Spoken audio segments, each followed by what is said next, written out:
மறுபடியும் சொல்றேன், கட்சி நிதின்ற பேர்ல அடிச்ச கொள்ளைய ஒண்ணு ஒண்ணா கவர்மெண்டோட கஜானாக்குள்ளேயே கொண்டு சேர்த்துக்கிட்டே இருக்கிறாங்க.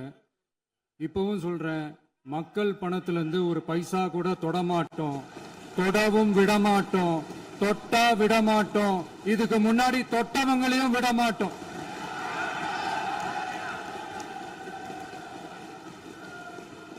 ஒவ்வொரு ஊழலா வெளியில வரும் போலயே ஒவ்வொரு வேஷமா கலைஞ்சிரும் போலயே இங்க இருக்கிற நிறைய பேரு நடுங்கி போய் இதுல நம்ம மேல அவதூறு வேற. இப்ப புதுசா ஒரு வெப்பன் ஒண்ணு கொண்டு வந்திருக்காங்க. அது என்ன தெரியுமா? அவங்க தயவால தான் நம்ம ஆட்சி நடக்குதாம். மக்கள் தயவால இந்த ஆட்சி நடந்துகிட்டு இருக்கு. மனசாட்சி உள்ள சக்திகளோட ஆதரவால இந்த ஆட்சி நடந்துகிட்டு இருக்கு. நாங்க தான் அனுப்பி வச்சோம் அப்படின்றாங்களே. அனுப்பி வச்சவங்களுக்கு மினிஸ்ட்ரியில இடம் கொடுத்தா ஏன் கதறீங்க? ஏன் இவ்வளவு கோவம்? ஏன் இவ்வளவு கதறல்ஸ்? இதுல இன்னொரு முக்கியமான விஷயம், மார்க்சிஸ்ட் கம்யூனிஸ்ட் கட்சி நமக்கு ஆதரவு கொடுத்தது சுயேட்சையா எடுத்த முடிவுன்னு சொல்றாங்க. அதே மாதிரி இந்திய கம்யூனிஸ்ட் கட்சி நமக்கு ஆதரவு கொடுத்தது சுயேட்சையா எடுத்த முடிவுன்னு சொல்றாங்க. இதுல எங்க இருந்து நாங்க தான் அனுப்பி வச்சோம்னா புரியலையே. மக்களுக்கு நல்லா புரியும், எல்லாத்தையும் தெளிவா பார்த்துக்கிட்டு இருக்கிறாங்க.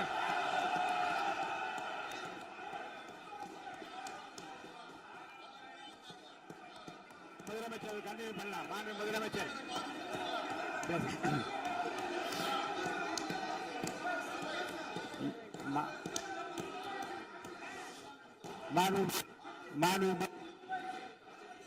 முதலமைச்சர் அவர்களை கண்டினியூ பண்ணலாம். நீ கண்டினியூ பண்ணலாம்.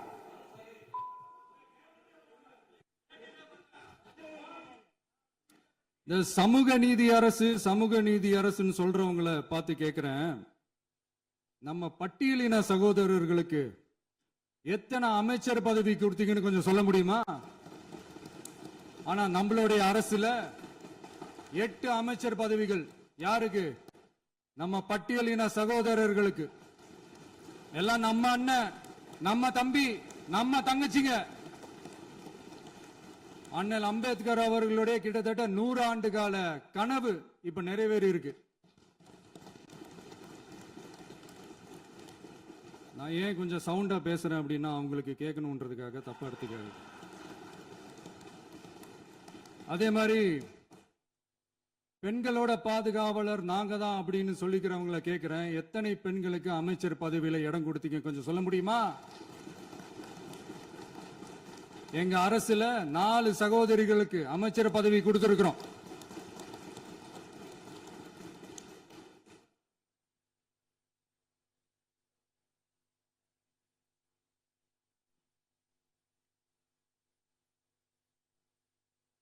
அதனால மக்களால் நிராகரிக்கப்பட்டு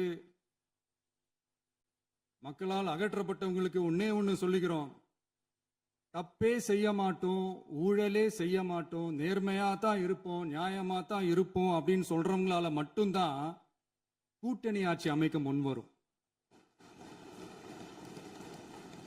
ஆட்சியிலையும் பங்கு, அதிகாரத்திலையும் பங்கு கொடுக்க முன்வரும்.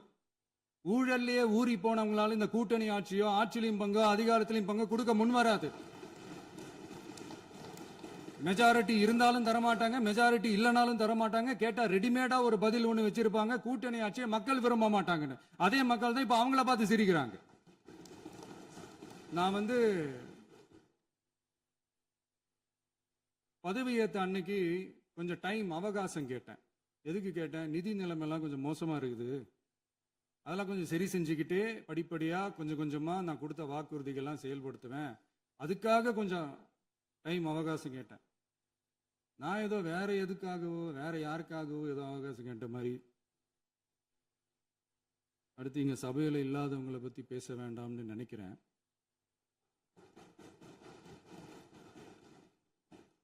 இங்க நம்மளை பத்தி அவதூறு பரப்புறதோட மட்டும் இல்லாம இப்ப நம்ம மக்கள் மேலேயும் அவதூறு பரப்ப ஆரம்பிச்சிட்டாங்க.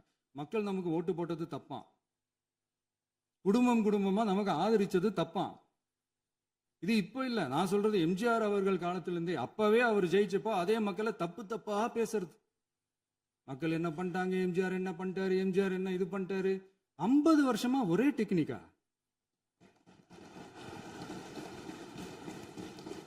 டெக்னாலஜி எல்லாம் மாறி வேற எங்கேயோ போயிட்டு இருக்கு பஸ். இதுல கொஞ்சம் டெக்னிக்காச்சும் கொஞ்சம் மாத்தினா கொஞ்சம் நல்லா இருக்கும். அதனால மக்களுக்கு யூஸ்ஃபுல்லா இருக்கிற மாதிரி இந்த ஆக்கப்பூர்வமான கருத்துக்களோ ஆக்கப்பூர்வமான யோசனைகளோ இருந்தா சொல்லுங்க. அதை நாங்க டெஃபரெண்டா எடுத்துக்கிறோம். ஆனா அதை விட்டுட்டு இந்த நக்கல் நையாண்டி சம்பந்தம் இல்லாத பேச்சு இதெல்லாம் பேசிட்டு அப்புறம் முதல்வர் பதில் சொல்லல, முதல்வருக்கு பதில் சொல்ல தெரியல அப்படின்னா அப்புறம் என்ன சோஃபா மாடல் ஆட்சியா? அது என்னன்னு புரியறதுக்கே எனக்கு ரொம்ப நாள் ஆச்சு. இந்த sofa set, table chair, teapoy, furniture பிசினஸ்லாம் வேற எங்கேயும் வெளியில போய் பண்ண சொல்லுங்க. அப்படி அந்த பிசினஸ் தான் பண்ணணும்னா நிறைய பிசினஸ் பண்ற மாதிரி வெளியில போய் பண்ண சொல்லுங்க. இங்க சட்டசபைக்குள்ள வேணாம். அதனால ஆக்கப்பூர்வமான கருத்துக்கள் இருந்தா சொல்லுங்க. டெஃபினட்டா அது சரியா இருந்தா நாங்க ஏத்துக்கிறோம். எனக்கு ஒரு குட்டி கதை ஒண்ணு ஞாபகம் வருது, சொல்லாமா? ஒரு ஊர்ல ஒரு பெரியவர் வெயில் ரொம்ப ஜாஸ்தியா இருக்குன்னு சொல்லிட்டு கண்ணுக்கு மேல கை வச்சுக்கிட்டு இப்படி சுத்தி முத்தி தேடிக்கிட்டு இருந்தாராம். அப்ப கூட இருந்த ஒரு சின்ன பையன் என்ன தேடுறீங்க அப்படின்னு கேட்டானா. அதுக்கு அந்த பெரியவர் சொன்னாரா, அது ஒண்ணு இல்ல தம்பி, உங்க அப்பா இங்கதான் இருப்பாருன்னு சொன்னாங்க, அதான் தேடிக்கிட்டு இருக்கேன். எங்க உங்க அப்பாவையா காணோம்?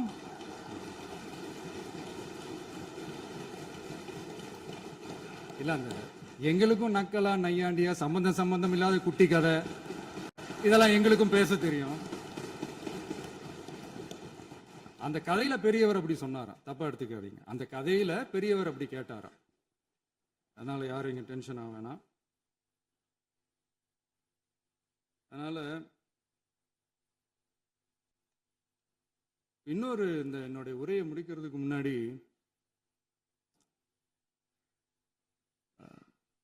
போயிட்டாங்க, பேசலாமா? உங்க கருத்துக்களை நீங்க முழுமையாக மன நிறைவோடு பேசலாம். டிவியில் பார்ப்போம். சரி, அதான் 5 நிமிஷம் பேசுனதுக்கே கொளத்தூரி இந்த ஆட்டம் ஆயிடுச்சு. பேசுனா அப்புறம் என்ன பண்றது? கடைசியா நான் இந்த உரையை முடிக்கிறதுக்கு முன்னாடி ஒரு முக்கியமான ஒரு விஷயம் பத்தி சொல்லணும். ஆளுநர் உரை அன்னைக்கு இந்த தமிழ் தாய் வாழ்த்துக்கு அப்புறம் தேசிய கீதம் பாடினது தப்பு, தேசிய கீதம் 2 முறை பாடினது தப்பு, அப்படி ஒரு நிகழ்வு இதுக்கு முன்னாடி இந்த சட்டசபையில நடந்ததே கிடையாது, அந்த மரபையே மாத்திட்டீங்க, இப்படி ஒரு பெரிய ஒரு போர் மாதிரி எதிர்கட்சியை சார்ந்தவங்கலாம் சொன்னாங்க இல்லையா? அந்த மாநில உரிமை போராளிகளை, அந்த மரபு காக்கிற உரிமை போராளிகளை ஒரே ஒரு கேள்விதான் கேட்கணும். 2021 ஆகஸ்ட் 2 ஞாபகம் இருக்கா? Centenary celebration of Tamil Nadu legislature. அந்த ஃபங்க்ஷன்ல நம்ம முன்னாள் முதலமைச்சர் கருணாநிதி அவர்களோட கலைஞர் அவர்களுடைய கலைஞர் அவர்களுடைய புகைப்படத்தை மாண்புமிகு குடியரசுத் தலைவர் திறந்து வைக்கிற ஒரு ஃபங்க்ஷன். அந்த ஃபங்க்ஷன்ல national anthem followed by Tamil Thai Vazhthu அப்படின்னு அறிவிச்சது ஞாபகம் இருக்கா? அதாவது தேசிய கீதத்துக்கு அப்புறமா 2வது முறையா, நோட் திஸ் பாயிண்ட் மாண்புமிகு பேரவைத் தலைவர் அவர்களே, பிளீஸ் நோட் திஸ் பாயிண்ட். தேசிய கீதத்துக்கு அப்புறம் 2வது முறையாக தமிழ் தாய் வாழ்த்து பாடப்படும் அப்படின்னு சொன்னது ஞாபகம் இருக்கா? அதுவும் முத்தமிழ் அறிஞர் அப்படின்னு சொல்ற நம்ம கலைஞர் அவர்களுடைய அந்த புகைப்படம் வெளியிட்டு விழாவில் அவர் இருந்த இதே சபையில தமிழ 2வது இடத்துக்கு தள்ளினது யாருன்னு ஞாபகம் இருக்கா? அது மட்டும் இல்ல, அந்த தேசிய கீதத்தை நாட்டுப்பண் நேஷனல் ஆந்தம்னு சொல்லி அதே ஃபங்க்ஷன்ல கடைசியா ஃபங்க்ஷன் முடியும் போது செகண்ட் டைம் தேசிய கீதம் பாடினதும் ஞாபகம் இருக்கா? இதே அவையில் தான் அது அவை குறிப்பிலும் இருக்கிறது. இதே அவையில் தான் நடைபெற்றது. இந்த தக்க நேரத்தில் இந்த ஆதாரங்களை அளித்த மாண்பு முதல்வர்களுக்கு நன்றியை தெரிவித்துக் கொள்கிறேன். டவுட் இருந்தா இந்த புக்கை பார்த்து தெரிஞ்சுக்கலாம். அதனால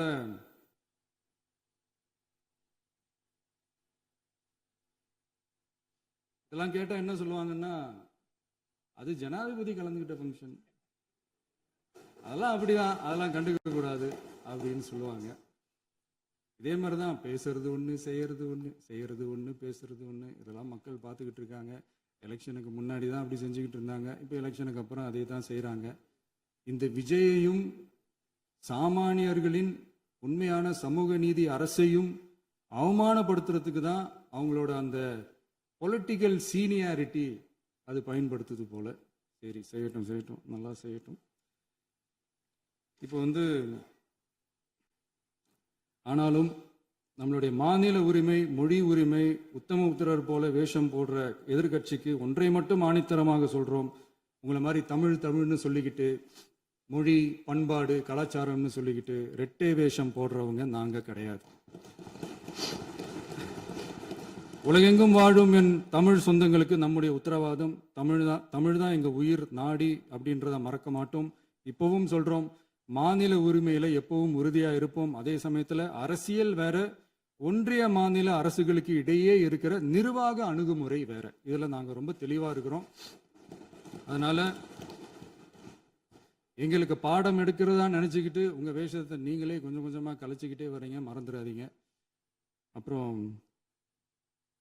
நேத்து எதிர்கட்சி தலைவர், மாண்புமிகு எதிர்கட்சி தலைவர் பேசும்போது நிறைய பேசினாங்க. அதுல ஒண்ணு மட்டும் அரசு சொல்றதா நினைச்சுக்கிட்டு நம்மளை இன்டைரக்டா ஈவில் அப்படின்ற அந்த வார்த்தையை யூஸ் பண்ணாங்க. எனக்கு ஒன்னே ஒண்ணுதான் சொல்லணும்னு தோணுது. ஈவில்ஸ்னு டெவில்ஸ் பேசக்கூடாது.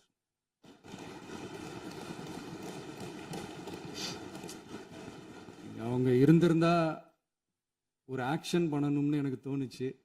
எல்லாரும் போயிட்டாங்க. பர்மிஷன் பண்ணலாமா? இப்பவும் பண்ணலாம், ஒன்றும் தப்பு இல்லை.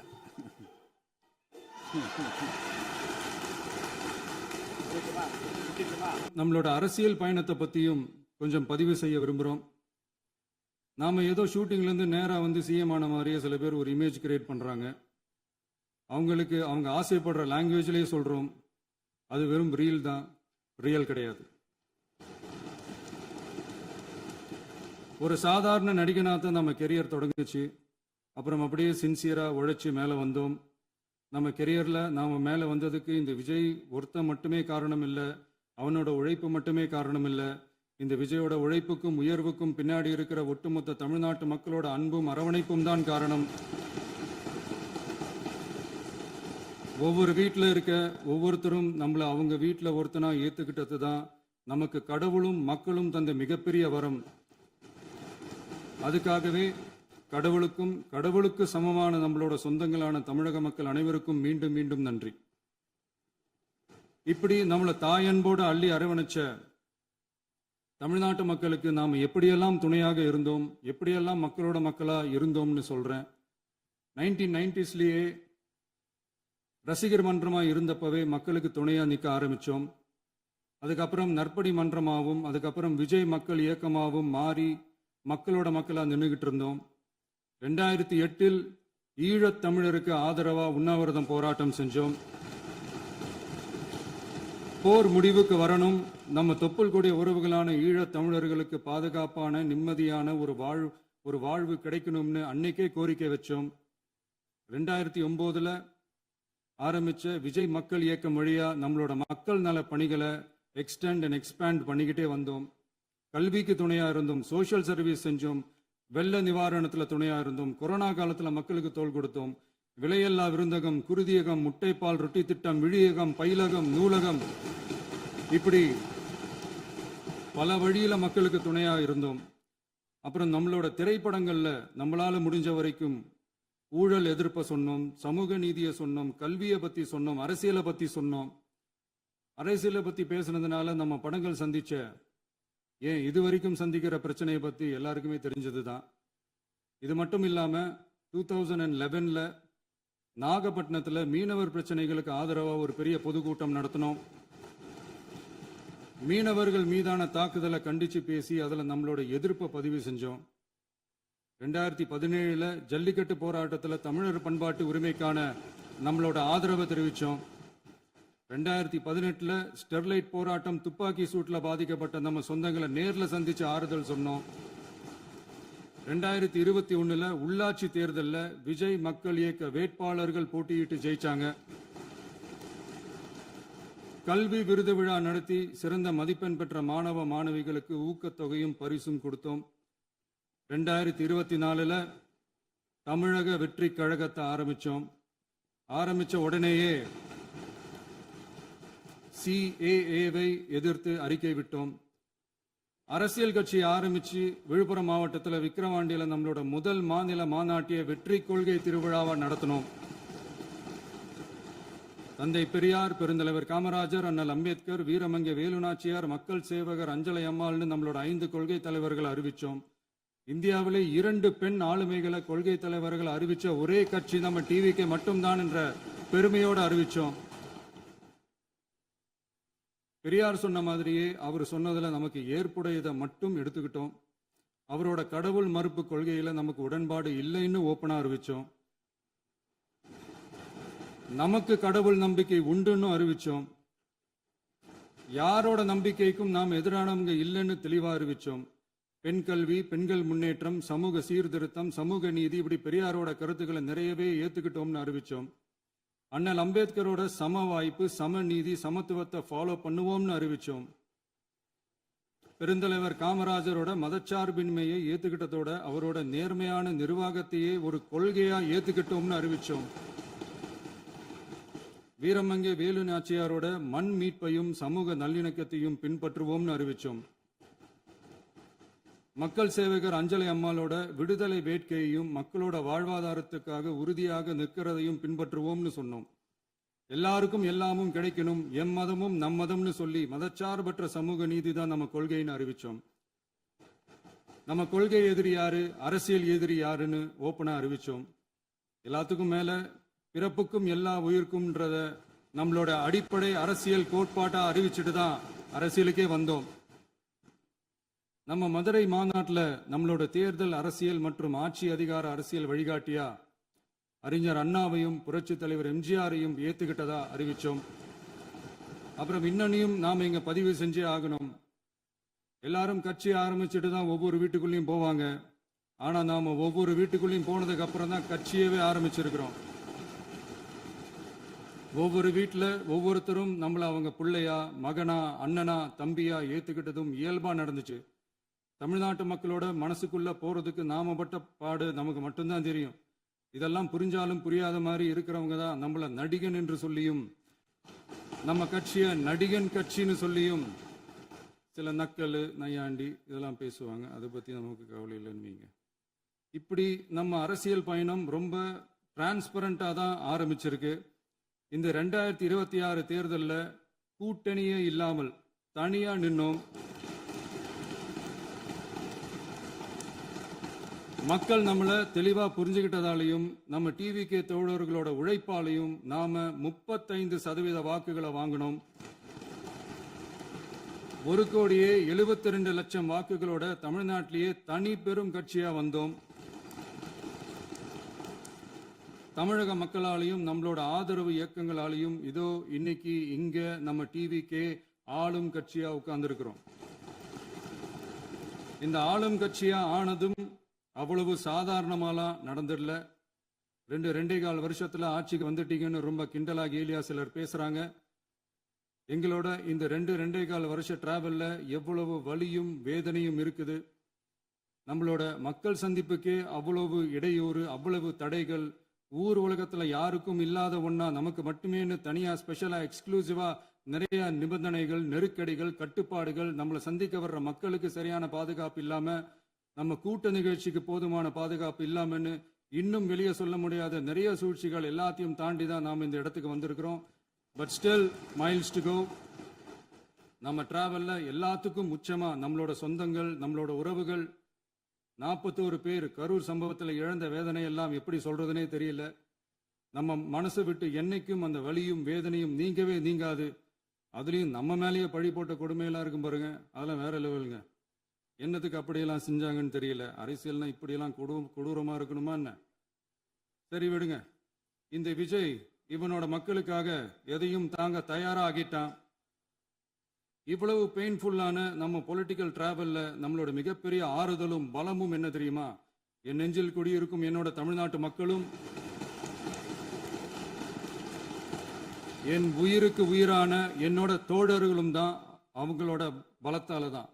அன்னைக்கு 1967ல முன்னாள் முதல்வர் மாண்புமிகு அறிஞர் அண்ணா அவர்கள் தலைமையில் அமைஞ்ச சாமானியர்களோட ஆட்சி மாதிரி 1977ல முன்னாள் முதல்வர் மாண்புமிகு புரட்சி தலைவர் எம்ஜிஆர் அவர்கள் தலைமையில் அமைஞ்ச மிக சாமானியர்களோட ஆட்சி மாதிரி இதோ இன்னைக்கு அதே வரிசையில 2026 சட்டமன்ற தேர்தலில் இந்த விஜயோட தோழர்கள் இடம்பெற்ற ஒரு மிக மிக சாமானியர்களின் ஆட்சி அமைஞ்சிருக்கு. வாகை சூடும் வரலாறு திரும்பி இருக்கிறது. இப்படி ஒரு தீர்ப்பை மக்கள் அளிச்சதுனால தான் தமிழக வரலாற்றில் ஒரு மகத்தான கூட்டணி ஆட்சியை நாம் அமைச்சிருக்கிறோம்.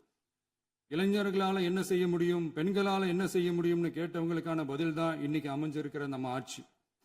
ஒரே ஒரு குடும்பம் மட்டும் முக்கியம்னு சொல்றது நம்மளோட ஆட்சி அதிகார அரசியல் இல்ல. தமிழ்நாட்டில் இருக்கிற ஒவ்வொரு குடும்பமும் முக்கியம்னு சொல்றது தான் நம்ம அரசியல். நம்மளோட ஆட்சி அதிகாரம் அதான் நம்மளோட மனசாட்சி உள்ள மக்களாட்சி. இந்த 2026 தேர்தலில் யாராலும் உடைக்கவே முடியாதுன்னு சொன்ன மதத்தை உடைச்சோம், சாதியை உடைச்சோம், முக்கியமா காசு கொடுத்து ஓட்டு வாங்குற ஒரு நச்சு கலாச்சாரத்தையே சுக்கு நூறா தூள் தூளா உடைச்செறிஞ்சோம். நாம கிளீன் கவர்னன்ஸ் அண்ட் குட் கவர்னன்ஸ்ல உறுதியா இருக்கிறோம். இப்ப மட்டும் இல்ல, எப்பவுமே இப்படிதான் இருப்போம். இதுல 100% இது உண்மைன்றதுனால தான் பாரம்பரியமான தினத்தந்தி பத்திரிகை ஊழலின் ஊற்றுக்கண் அடைக்கப்படுகிறதுன்னு 16/6/2026 அன்னைக்கு ஒரு தலையங்கமே எழுதியிருக்கு. ஒரு தவறு செய்தால் அது தெரிந்து செய்தால் அவன் தேவன் என்றாலும் விடமாட்டேன் என்று எம்ஜிஆர் அன்று பாடினார். அதை இன்று விஜய் செயலில் காட்டுகிறார்னு அந்த எடிட்டோரியல்ல எழுதியிருக்கு. இந்த நேரத்தில் தினத்தந்திக்கு நம்மளோட நன்றியை தெரிவிச்சுக்கிறோம். அரசியலுக்கு வந்து 2 வருஷம் தான் ஆகுது. உங்களுக்கு என்ன தெரியும், உங்களால என்ன முடியும்னு கேலியா கேட்டவங்களுக்கு தினத்தந்தியோட பதிலை இப்போதைக்கு போதும்னு நினைக்கிறேன். என்னென்னமோ செய்வான்னு சொல்றானே இந்த விஜய், பல வருஷமா இருக்கிற ஒரு பதவி வெறி பிடிச்ச அரசியலை உடைச்சி எப்படி செய்வான்னு நம்ம மக்களை யோசிச்சிருவாங்க. இதோ இப்போ நம்ம மக்களுக்கு புரிஞ்சிருக்கும். இப்பவும் சொல்றோம், இது வெறும் ஆரம்பம் தாங்க. இந்த மாபெரும் சபையிலிருந்து கேட்கிற மக்களே, நமக்கு கொஞ்சம் அவகாசம் கொடுங்க. இதுக்கு முன்னாடி, அதாவது 2017 கடைசியில இருந்து 2026 ஏப்ரல் வரைக்கும் இருந்த புண்ணியவான்கள் ஆட்சியில ஒவ்வொரு டிபார்ட்மெண்ட்லயும் போட்ட ஏராளமான ஓட்டைகளை அடைச்சிக்கிட்டே படிப்படியா மக்களுக்கு நல்லதையும் செஞ்சுக்கிட்டே வருவோம். அதனாலதான் நமக்கு எதிரா யார் யாரோ சேரவே மாட்டாங்கன்னு நினைச்சவங்க எல்லாம் ஒன்னா சேர்றாங்க. நம்ம ஆட்சிக்கு டேட்டு குறிக்கிறாங்க.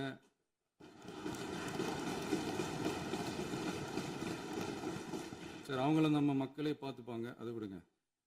நாம ஆட்சிக்கு வந்து சரியா 40 நாள் ஆகுது. அதுக்குள்ள என்ன செஞ்சீங்கன்னு கேட்கிறாங்க. ஒரு லிஸ்ட் ஒன்று சொல்றேன் கேளுங்க. பெண்கள் பாதுகாப்புக்காக சிங்கப்பெண் சிறப்பு படை, 200 யூனிட் வரை கட்டணமில்லா மின்சாரம், போதைப் பொருள் ஒழிப்புக்காக தனிப்படை, குறுவை நெல் சாகுபடியை ஊக்குவிப்பதற்காக 134.83 கோடி சிறப்பு தொகுப்பு திட்டம், வழிபாட்டு தலம், ஸ்கூல், பஸ் ஸ்டாண்டுன்னு அதுக்கு பக்கத்தில் இருக்கிற 717 மதுபான கடைகள் மூடப்பட்டன. அங்க வேலையில் இருந்தவர்களுக்கு வேறு கடைகளில் வேலை, கவனிக்கப்படாமல் விடப்பட்ட அம்மா உணவகங்கள் புதுப்பிக்கப்பட்டன. பத்திரப்பதிவு துறையில் பகல் கொள்ளைக்கு ஃபுல் ஸ்டாப் வைக்கப்பட்டுள்ளது. வருகையில்லா ஆவண பதிவு முறை கொண்டு வர உத்தேசிக்கப்பட்டு செயல்பாட்டில் உள்ளது. அரசு மற்றும் தனியார் மருத்துவமனையில் ஸ்கேன் மையங்களில் கருவுறுவதற்கு முன் மற்றும் பின் ஏற்படும் தவறுகளை கண்காணிக்கவும், மருத்துவ நிறுவனம் முறைப்படுத்தும் சட்ட விதிகள் பின்பற்றப்படுகிறதா என கண்காணிக்கவும், மருத்துவ மற்றும் ஊரக பணிகள் இயக்கத்தின் பயன்பாட்டிற்காக 40 புதிய வாகனங்கள் வழங்கப்பட்டுள்ளது. கூட்டுறவு வங்கியின் ஏழை எளிய மக்கள் வாங்கிய கடனுக்கு முதல் முத்தாய்ப்பாக ரூபாய் 2045 கோடி தள்ளுபடி வழங்கி ஆணையிடப்பட்டுள்ளது. ஒன்றிய அரசிடம் கேட்டுக்கொண்டதற்கிணங்க கடந்த 2 வருடமாக நிறுத்தி வைக்கப்பட்ட இருந்த ஜல் ஜீவன் மிஷன் திட்டம் புதுப்பிக்கப்பட்டு ஜல்ஜீவன் மிஷன் திட்டம் 2.0 நடைமுறைக்கு கொண்டு வரப்பட்டுள்ளது. 18,500 கோடி அளவில் உறுதியளிக்கப்பட்ட காஞ்சிபுரம் மாவட்டத்தில் மைய விரிவாக்க திட்டம், கோயம்புத்தூரில் மின்னணு பொருட்கள் மற்றும் மின்னணு அமைப்புகள் உற்பத்தி திட்டம் மற்றும் திருவள்ளூர் மாவட்டத்தில் காட்டுப்பள்ளி LNT கப்பல் கட்டும் தளம் விரிவாக்க திட்டத்திற்கு ஒப்பந்தங்கள் போடப்பட்டுள்ளன. அனைத்து நிர்வாக நடவடிக்கைகளும் மின்னணு முறையில் மாற்றம் கொண்டு வர நடவடிக்கை எடுக்கப்பட்டு வருகிறது.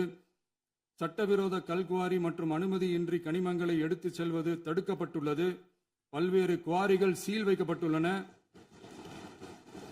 கனிமங்களை கண்காணிப்பது, எல்லைகளை நிர்ணயிப்பது மற்றும் ஆளில்லா விமானம் மூலம் அளவீடு செய்வது போன்றவற்றை செயல்படுத்துவதற்கான பணிகள் மேற்கொள்ளப்பட்டு வருகின்றன. அனைத்து துறைகளிலும் அலுவலர் தலையீடு இல்லாமல் லஞ்ச லாவண்யமற்ற தமிழகத்தை உருவாக்க அனைத்து நடவடிக்கைகளும் முடுக்கிவிடப்பட்டுள்ளது. இதெல்லாம் சாம்பிள் தான், இன்னும் இருக்கு. இந்த வெறும் 40 நாளுக்குள்ளேயே இவ்வளவு செஞ்சிருக்கோம்னா இனி வர்ற நாட்கள்ல கொஞ்சம் கொஞ்சமா படிப்படியா ஸ்டெடியா உழைச்சி லஞ்சலாவணம் இல்லாத, ஊழல் இல்லாத, பெண்களுக்கு பாதுகாப்பான, சுதந்திரமான, டிரான்ஸ்பரண்டான தமிழ்நாட்டை நம்ம சொந்தங்களான தமிழக மக்களுக்கு தர்றது தான் நம்மளோட ஒன் அண்ட் ஒன்லி டார்கெட். கண்டிப்பா அதை நிறைவேற்றியே காட்டுவோம். 8 கோடி மக்கள் நம்மளோட இருக்கிறப்போ ஏங்க இதை செய்ய முடியாது? மாண்புமிகு பேரவைத் தலைவர் அவர்களே, தமிழ்நாட்டின் கருவூலம் எப்படி திசை மாறி உருமாறி தேய்ந்து ஓய்ந்து கிடக்கிறதுன்னு சொன்னாங்க. திசை மாறி உருமாறி தேய்ந்து ஓய்ந்துன்னு வசனம் மாதிரி ரைமிங்கா இல்லாம வளமான இலக்கியமா இதே சபையில பேசினவங்களோட திறமையான ஆட்சியில நடந்த நிதி மேலாண்மையை பத்தி வெள்ளை அறிக்கையா வெளியிட்டோம். வெள்ளை அறிக்கை வந்ததிலிருந்தே கண்ணை கட்டுதுங்க. அந்த காலத்துல தான் பிள்ளையோ பிள்ளை, தொல்லையோ தொல்லைன்னு சொன்னாங்க. அதே மாதிரி தாங்க அவங்க ஆட்சியாலையும் அவங்களாலையும் இன்னைக்கு தமிழ்நாட்டுக்கே தொல்லையோ தொல்லை. இப்படி ஒரு நிலைமையை உண்டாக்கி வச்சுட்டு இவங்க சொல்றாங்க நமக்கு ஆட்சி செய்ய தெரியாதுன்னு. நம்ம அமைச்சர்களுக்கும் நம்ம சட்டமன்ற உறுப்பினர்களுக்கும் ஒன்றும் தெரியாதுன்னு. ஆமாங்க, எங்களுக்கு தெரியாதுதான். எங்க சட்டமன்ற உறுப்பினர்களுக்கும் அமைச்சர்களுக்கும் மக்கள் பணி செய்ய தெரிஞ்ச அளவுக்கு மக்கள் பணத்தை சுருட்ட தெரியாதுதான்.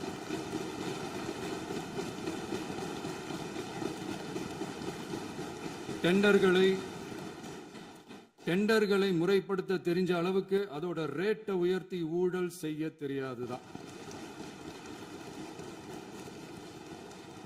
பதவி உயர்வு வழங்கவும் பணி இடமாற்றம் கலந்தாய்வு நடத்தவும் தெரியுமே தவிர பதவி உயர்வுக்கும் பணியிட மாற்றத்திற்கும் பணம் பறிக்க தெரியாதுதான். புதிய பணியிடங்கள் உருவாக்க தெரியுமே தவிர அந்த பணியிடங்களை பணத்துக்கு விற்க தெரியாதுதான். கோயில்கள்ல நடக்கிற நிர்வாக சீர்கேட்டை தடுக்க நீங்க பேசுங்க, நீங்க கண்டிப்பா பண்ணுங்க. கோயில்கள்ல நடக்கிற நிர்வாக சீர்கேட்டை தடுக்க தெரியுமே தவிர கோயில் பணத்தை கொள்ளையடிக்க தெரியாதுதான். தங்கத்தை உருக்கி தாரை வார்க்க தெரியாதுதான். கனிம வளத்தை பாதுகாக்க தெரிஞ்ச அளவுக்கு கனிமத்தை வித்து கொள்ளையடிக்க தெரியாதுதான். அரசு வருமானத்தை அரசு கஜானாவுக்கு மாத்த தெரிஞ்ச அளவுக்கு அந்த பணத்தை தனிப்பட்ட கஜானாவுக்கு மடை மாத்த தெரியாதுதான். போதை கலாச்சாரத்தை தடுக்க தெரிஞ்சவங்களுக்கு போதை கலாச்சாரத்தை வளர்க்க தெரியாதுதான். நம்ம குடும்பத்தில் இருக்கிற பாட்டி, அம்மா, அக்கா, தங்கச்சி, குழந்தைங்களை, பெண்களை மதிக்க தெரிஞ்சவங்களுக்கு ஓசி பஸ், 1000 ரூபாய் கேஸ், இப்படியெல்லாம் பேச தெரியாதுதான். எங்க உறுப்பினர்களுக்கும் அமைச்சர்களுக்கும் மக்கள் சேவை தெரிந்த அளவிற்கு சுயநல தேவையை செஞ்சிக்க தெரியாதுதான். அதனாலதான் சொல்றோம், எங்களை பார்த்து எதுவும் தெரியாதுன்னு சொல்றவங்களுக்கு சொல்றோம், இதெல்லாம் எங்களுக்கு தெரியாதுதான். உங்களை மாதிரி முறைகேடுகளை செய்யறத நாங்க தெரிஞ்சுக்கவும் போறதில்ல, தெரிஞ்சுக்கவும் ஆசைப்படல. அத கடைசி வரைக்கும் எங்களுக்கு தெரியாமலே இருந்துட்டு போகட்டும். அதனால நாங்களும் எங்க மக்களும் வெரி வெரி ஹாப்பி தான். மாண்புமிகு பேரவைத் தலைவர் அவர்களே, எதிர்ப்பவர்கள் எதிர்க்கட்சி என்பதற்காக எங்கள் ஆட்சி மீது 1000 பழி போடலாம். ஆனாலும் தமிழக மக்களுக்கு உண்மையை உணர்த்த வேண்டியது நம்மளோட கடமை. மின்வெட்டை பொறுத்தவரை தமிழ்நாடு மின்மிகை மாநிலமாக இருந்தாலும் கடந்த காலங்களில் ஏற்பட்ட நிர்வாக குளறுபடிகளும் மின்சார சாதனங்கள் மற்றும் மின் மாற்றிகளில் ஏற்படும் பழுதாலும் வேண்டுமென்றே சிலரின் நடவடிக்கைகளாலும் இந்த மின்வெட்டிற்கு காரணமாக உள்ளது. மின் விநியோக மீட்பு நடவடிக்கைகளை ஒருங்கிணைப்பதற்காக எதிர்பாராமல் இரவு நேரங்களில் ஏற்படும் மின் தடங்களை விரைந்து சரி செய்வதில் 10 உயர்மட்ட கண்காணிப்பு குழுக்கள் மற்றும் 125 சிறப்பு மின் தடை நீக்க ரோந்து வாகனங்கள் வழங்கப்பட்டு 24 மணி நேரமும் கண்காணிக்கப்படுகிறது. கூடுதலாக தற்போது 77 புதிய மின் தடை நீக்க மையங்களும் உருவாக்கப்பட்டுள்ளன. விரைவில் இந்த மின்வெட்டு நிலைமை அறவே நீக்கப்படும். மாண்புமிகு பேரவைத் தலைவர் அவர்களே, நம்ம விவசாயிகள் எல்லாரும் நம்மளை நல்லா புரிஞ்சுக்கிட்டு தமிழக வெற்றி கழகத்தை ஏத்துக்கிட்டாலும் எதிர்க்கட்சிகளோட தூண்டுதலால சில இடங்கள்ல சில போராட்டங்கள் நடக்குது. எதிர்க்கட்சிகள் என்னதான் சித்து வேலை செஞ்சாலும் விவசாய பெருமக்கள் எல்லாரும் நம்ம ஆட்சி அவங்களுக்கான ஆட்சி தான் நல்லா புரிஞ்சுதான் வச்சிருக்கிறாங்க. இந்த வருஷம் எல் நினோ விளைவா எப்பவும் இருக்கிறத விட இந்த டைம் மழை குறையுங்கிறதையும் நம்ம விவசாயிகள் உணர்ந்துதான் இருப்பாங்க. இருந்தாலும் நம்ம அரசு நம்ம விவசாயிகளோட வாழ்வாதாரத்துக்காக பக்கபலமாகவும் உறுதியாகவும் துணை நிற்கும்ங்கிறத தெரிவிச்சுக்கிறோம். நம்ம தமிழகத்தில் ஏற்கனவே நடந்த அதி அற்புதமான சூப்பரான நிர்வாக திறன் கொண்ட 50 வருஷ அரசியல் அனுபவம் கொண்ட 2.0, 3.0, 4.0 பல 0.0 மாடல் ஆட்சி நடத்த கனவு கண்டவங்களோட அட்டகாசமான ஆட்சிக்காரங்க பல்வேறு விதமான நிதி நெருக்கடியை நம்ம மக்களுக்கும் நமக்கும் பரிசா கொடுத்துட்டு போய் இருந்தாலும் கூட்டுறவு வங்கிகளின் மூலம் 75,000 வரை பயிர்கடன் பெற்று குறு சிறு இதர பெரு விவசாயிகளுக்கு 100% முழுமையான பயிர்கடன் தள்ளுபடியும் 75,000க்கு மேல் கடன் பெற்றவர்களுக்கு குறைந்தபட்சமாக 35,000 பண பயன் கிடைக்கும் அளவிற்கு மொத்தம் 14,43,504 விவசாயிகளுக்கு ரூபாய் 5,932.23 கோடி பயிர்கடன் தள்ளுபடி வழங்கப்பட்டுள்ளது. மாண்புமிகு பேரவைத் தலைவர் அவர்களே, நாம ஒன்றியத்தில் கூட்டுறவு கூட்டாட்சி, மாநிலத்தில் சுயாட்சி என்ற கொள்கையை கொண்டவங்க தான் ஏற்கனவே அறிவிச்சிருக்கிறோம். தற்போதைய ஒன்றிய அரசு சார்ந்த கட்சியுடன் அரசியலில் கொள்கை அளவில் நேர் எதிராக நிற்கிறவங்க தான் நாம. அதே சமயத்தில் எதுக்கெடுத்தாலும் கண்ணை மூடிக்கிட்டு ஒன்றிய அரசோட மோதல் போக்கை விரும்புறவங்க நாம இல்ல. நமக்கு எப்பவுமே தமிழகத்தின் வளர்ச்சி மட்டும்தான் முக்கியம். அதுக்காக நம்மளோட அரசியல் ரீதியான கொள்கைகளையோ மாநில உரிமைகளையோ கொஞ்சம் கூட விட்டு கொடுக்கவே மாட்டோம். அதுல ரொம்ப தெளிவாகவும் உறுதியாகவும் இருக்கிறோம். இனியும் இப்படித்தான் இருப்போம். அதுல ஒருபோதும் மாற்றமே இருக்காது. அதனால இதுல யாரு திசை திருப்ப வேலையில் ஈடுபட்டாலும் அவங்க எல்லாரும் மக்கள் மத்தியில் தோற்பது உறுதி. எனவே நம்ம மக்களுக்கோ சிறுபான்மை சகோதரர்களுக்கோ நம்ம ஆதரவு இயக்கங்களுக்கோ எந்தவித சந்தேகமும் வேண்டாம். நாம் யாரோட டீமும் இல்ல. நாம எப்பவுமே பியூரான பீப்புள்ஸ் டீம். இன்னும் சொல்ல போனா நாம secular team, social justice team. மாண்புமிகு பேரவைத் தலைவர் அவர்களே, அரசு விழாக்கள், கல்வி நிறுவனங்கள் மற்றும் பல அதிகாரப்பூர்வ நிகழ்ச்சிகளோட தொடக்கத்தில் நம்ம தமிழ்தாய் வாழ்த்த பாடுறது தான் வழக்கமா இருக்கு. தமிழ்தாய் வாழ்த்த பொறுத்த வரைக்கும் நம் அரசு இதுல நம்மளோட உறுதியான நிலைப்பாட்டை ஒன்றிய அரசுக்கு மிக தெளிவா தெரிவிச்சிருக்கு. அது இல்லாம இதில் மாநில அரசின் கொள்கைக்கு ஏற்ப ஒன்றிய அரசின் அறிவிக்கையில் திருத்தம் மேற்கொள்ள கோரிக்கையும் விடுக்கப்பட்டுள்ளது. நீட் தேர்வை பொறுத்தவரை கிராமப்புற மற்றும் பொருளாதார ரீதியாக பின்தங்கிய மாணவர்களுக்கு சமமான வாய்ப்பை வழங்குவதில்லை. மருத்துவ கல்வியில் சமூக நீதி மற்றும் சம வாய்ப்பை நீட் பாதிக்கிறது என்பதை உணர்கிறோம். எனவே மருத்துவ படிப்புகளுக்கான சேர்க்கையை 12ஆம் வகுப்பு மதிப்பெண்களின் அடிப்படையில் நடத்த வேண்டும் என்று நமது அரசு வலியுறுத்தி வருகிறது. மத்திய அரசிடம் நீட்டிலிருந்து தமிழ்நாட்டிற்கு விலக்கு வழங்க வேண்டும் என்று கோரிக்கை விடுத்துள்ளது. மாண்புமிகு பேரவைத் தலைவர் அவர்களே, பேரறிஞர் அண்ணா அவர்கள் தலைமையிலான அரசு 1968இல் இருமொழி கொள்கையை நடைமுறைப்படுத்தியது. தமிழ் ஆட்சி மொழி, தமிழ் மொழியை பாதுகாப்பது, மாணவர்களுக்கு ஆங்கிலத்தின் மூலம் உலக அளவிலான வாய்ப்புகளை வழங்குவது, எந்த ஒரு மொழியையும் கட்டாயமாக திணிப்பதை தவிர்ப்பது மற்றும் எதிர்ப்பது, நிலத்தின் மொழி மற்றும் பண்பாட்டு அடையாளத்தை பேணுவது என்பதை நம் தமிழக வெற்றிக் கழக ஆட்சி ஏற்றுக்கொண்டுள்ளது. எனவே தமிழ்நாட்டில் தமிழ் ஆட்சி மொழி மற்றும் இருமொழி கொள்கை என்பதில் நமக்கு மாற்று கருத்தே இல்லை. மாண்புமிகு பேரவைத் தலைவர் அவர்களே, கடந்த 11/6/2026 அன்று நடந்த நிதி ஆயோக் கூட்டத்தில் தமிழ்நாடு அரசின் சார்பாக கலந்து கொண்டு வறுமையற்ற தமிழ்நாடு இயக்கம் உருவாக்க தேவையான நிதியையும், தமிழ்நாட்டுக்கு 2 எய்ம்ஸ் மருத்துவமனைகளை தருமாறும், மருத்துவம் மற்றும் பல் மருத்துவ படிப்பிற்கு 12ஆம் வகுப்பு மதிப்பெண் அடிப்படையில் இடங்களை நிரப்புதல் குறித்தும், செயற்கை நுண்ணறிவு தொடக்க நிறுவன வளர்ப்பு மையங்கள் தமிழ்நாட்டில் அமைக்கவும், இளைஞர் திறன் மற்றும் வேலைவாய்ப்பு இயக்கம் செயல்படுத்த வேண்டியும், பெண்கள் தலைமையிலான வளர்ச்சி குறித்தும், மீனவ சமுதாயங்களின் வாழ்வாதாரம் மற்றும் மீன்பிடி படகுகள் மற்றும் மீனவர்களை விடுவித்தல் குறித்து நிரந்தர நடவடிக்கை எடுக்க வேண்டியும், காலநிலை தாங்கும் தன்மை பெருந்திட்டம் 2045 கீழ் விண்வெளி உற்பத்தி மையத்தை தேசிய விண்வெளி உற்பத்தி மையமாக அறிவிக்க கோரியும், தமிழ்நாட்டில் சாலை போக்குவரத்து, நெடுஞ்சாலை மற்றும் ரயில்வே அமைச்சகத்தின் மேம்பாட்டு குறித்தும், அனைத்து கிராமங்களையும் டிஜிட்டல் இணைப்பு வசதி ஏற்படுத்துதல் குறித்தும், கூட்டு குடிநீர் திட்டம் தொடரவும்,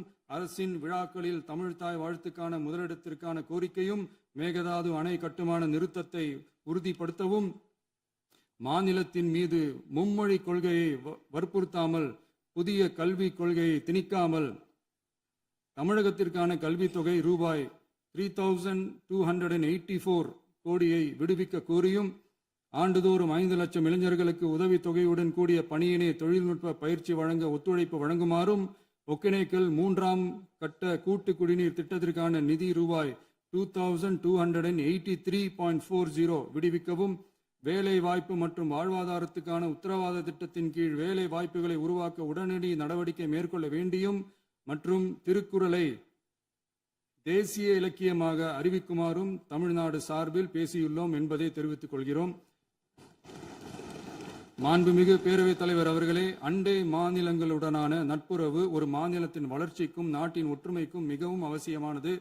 தமிழ்நாடு தனது அண்டை மாநிலங்களுடன் நதி நீர் பங்கீடு, பொருளாதாரம், கல்வி, கலாச்சாரம் மற்றும் போக்குவரத்து துறைகளில் நல்லுறவை பேணி வருகிறது. பரஸ்பர மரியாதை, ஒத்துழைப்பு மற்றும் கூட்டாட்சி தத்துவத்தின் அடிப்படையில் அண்டை மாநிலங்களுடனான நட்புறவை வலுப்படுத்தவும் நமது ஆட்சியில் காக்கப்படுகிறது. மாண்புமிகு பேரவைத் தலைவர் அவர்களே, சட்டம் ஒழுங்கை பற்றி பேச்சு வந்தது. சட்டம் ஒழுங்கு சரியா இருக்கணும் அப்படின்றதுல எங்களுக்கு மாற்று கருத்தே கிடையாது. கண்டிப்பா லா அண்ட் ஆர்டர் கரெக்டா இருக்கணும், கரெக்டா இருக்கும், இருக்க வைப்போம். அதே மாதிரி பெண்கள் பாதிக்கப்படுறதையும் இங்க யாராலையும் சகிச்சிக்கவே முடியாது. அதுக்கான கடுமையான நடவடிக்கைகள் நம்ம அரசு எடுத்துக்கிட்டு இருக்கிறோம். இந்த சிங்கப்பெண் சிறப்பு அதிரடி படை கூட அதுக்கான ஒரு ஃபர்ஸ்ட் ஸ்டெப் தான். அதே மாதிரி இந்த போதைப் பொருள் நடமாட்டம், அதை கண்ட்ரோல் பண்றதுக்கும் நம்ம அரசு கடுமையான நடவடிக்கைகள் எடுத்துக்கிட்டு இருக்கிறோம். அதையும் கண்டினியூ பண்ணி எடுப்போம். மாண்புமிகு பேரவைத் தலைவர் அவர்களே, இப்போ நான் சொன்ன இந்த பிரச்சனைகள்லாம் 2026 போன மாதம் மே மாதம் 10ஆம் தேதி புதுசாக வந்துடல. இதெல்லாம் பல வருஷமா இருக்கிற பிரச்சனைகள் தான், பல வருஷமா கண்டுக்காம விட்ட பிரச்சனைகள் தான். இன்னைக்கு எதிர்கட்சிக்காரங்க அதை பற்றி கேட்கும் போது எனக்கு அது அக்கறையா தெரியல, அவதூறு அரசியலாக தான் தெரியுது, பழி போடுற அரசியலாக தான் தெரியுது. இப்படி அவதூறு பழி போடுறவங்களை பார்த்து ஒன்று தான் கேட்கணும்னு தோணுது. கடந்த 9-10 மாசமா நம்ம ஸ்டேட்ல சட்டம் ஒழுங்கு டிஜிபியே இல்லை. சட்டம் ஒழுங்கு டிஜிபியை போடுங்கன்னு சொல்லி எல்லாம் ஓஞ்சி போயிட்டோம். போன ஆட்சியில் நடந்ததுக்கெல்லாம் இப்பதான் விடையே கண்டுபிடிக்கிறோம் நம்ம ஆட்சியில்.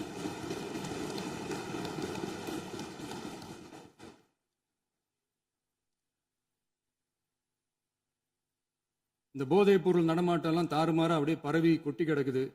இதெல்லாம் இனிஷியல் ஸ்டேஜ்லயே யார் கண்ட்ரோல் பண்ணியிருக்கணும்? போலீஸ் டிபார்ட்மெண்ட் அப்போ யார் கையில் இருந்தது? இத்தனை கேள்வி நம்மளை பார்த்து கேட்குறாங்களே, ஒரே ஒரு கேள்வி தான் நான் கேட்கணும்னு தோணுது. போலீஸ் டிபார்ட்மெண்ட்டை கையில் வச்சுக்கிட்டே பிகினிங்லேயே இனிஷியல் ஸ்டேஜ்லேயே இந்த போதைப் பொருள் நடமாட்டத்தை ஏன் கண்ட்ரோல் பண்ணலை? மனசாட்சி உள்ளவங்க இந்த பிரச்சனையெல்லாம் ஏன் நடக்குதுன்றது அவங்களுக்கே நல்லா தெரியும். இன்னைக்கு சட்டம் ஒழுங்கை பற்றி கேள்வி கேட்கக்கூடாதா அப்படின்னா தாராளமாக கேட்கலாம். இது ஜனநாயக அரசு, மன்னராட்சிலாம் கிடையாது, மனசாட்சி உள்ள மக்களாட்சி. அதனால கேள்வி கேட்கலாம், எல்லாருக்கும் எல்லா உரிமையும் உண்டு. விமர்சனம் செய்யலாம், எல்லாருக்கும் எல்லா உரிமையும் உண்டு. ஆனால் நம்ம ஆட்சியில் என்ன நடவடிக்கைகள் எடுத்திருக்கோன்றது தெரிஞ்சுக்கிட்டு அதுக்கேற்ற மாதிரி ஒரு நடுநிலையாக பேசுனீங்கன்னா கொஞ்சம் நல்லா இருக்கும். சட்டம் ஒழுங்கை பற்றி யாருக்கு என்ன யோசனை இருந்தாலும், மக்கள் நலனுக்காக யாருக்கு என்ன யோசனை இருந்தாலும் அதை தாராளமாக சொல்லலாம். நம்ம அரசு அது காது கொடுத்து கேட்கும். ஆனா நம்ம அரசினுடைய நிர்வாகத்திறன் அதை பத்தி பேசுறவங்களுக்கு இந்த ஊரடிச்சு உலையில போட்டு ஊழல் மேல ஊழலா செஞ்சுக்கிட்டு அதுல இருந்து தப்பிக்கிறதுக்கு பேர் தான் நிர்வாகத்திறன் அப்படின்னு சொன்னா, அப்படிப்பட்ட ஒரு ஊழல் செய்யற நிர்வாகத்திறனை நம்ம அரசு ஒரு நாளும் செய்யாது.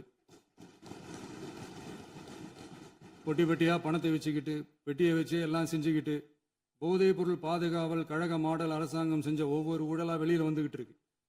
டாஸ்மாக்ல அது என்னப்பா அது பேரு பார்ட்டி ஃபண்ட் கட்சி நிதி அப்படின்ற பேர்ல அடிச்ச கொள்ளையெல்லாம் ஒன்று ஒன்றா இப்போ கவர்மெண்ட்டோட கஜானாவுக்குள்ள கொண்டு சேர்த்துக்கிட்டே இருக்கிறோம். உட்காருங்க. மாண்புமிகு முதல்வர்கள் பதில் உரைக்கு பிறகு முதல்வர் பதில் உரைக்கு பிறகு நேரம் தரேன். அப்ப பேசட்டும், அவங்க பேசட்டும், அவங்கள பேச அனுமதி. உட்காருங்க.